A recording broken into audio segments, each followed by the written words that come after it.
هذا الشيلة من كافة مشايخ وقبائل ريمة وكافة مشايخ وقبائل اليمن تطالب بالإفراج عن الشيخ علي الضبيبي الذي اعتقلته السلطات السعودية في مكة المكرمة بعد إتمام مناسك العمرة. شل يا طير السما هذا المقول محتوى للمملكة عق الوصول من شمال خط شام كله من الوفا يتبع وصوله واحترام البيت واللي طاف حول ذاك بيت الله الحرام.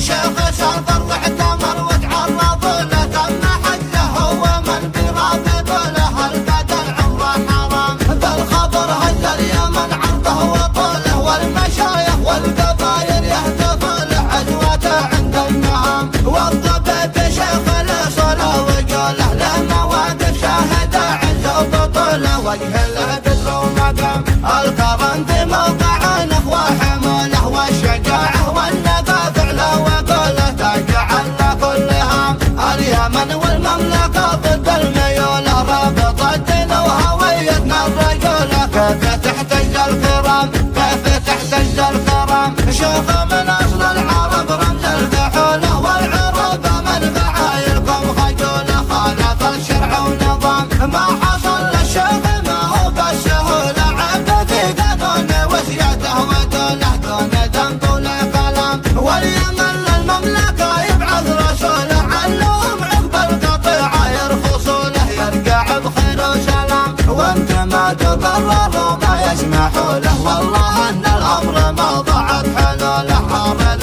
نصبح حطام روسنا تفتيك يا علي الضبيب شل يا طير السما هذا المقول محتوى للمملكة عق الوصول من شمال خرط شام كله من الوفا يتبع وصوله واحترام البيت واللي طاف حول ذاك بيت الله الحرام. شيخ سافر واعتمر وتعرض له تم حجه هو من برافض له البدل عمره حرام بالخبر هز اليمن عرضه وطوله والمشايخ والقبايل يهتفوا له عزوته عند المهام والضبيب شيخ الصلاة وقوله له مواقف شاهدة عزه وبطوله وجه له بدر ومقام الكرم في موقع نخوة حموله والشجاعة والنقاف له وقوله تجعل كل هام اليمن والمملكة ضد الميول رابط الدين وهويتنا الرجولة كيف تحتج الكرام كيف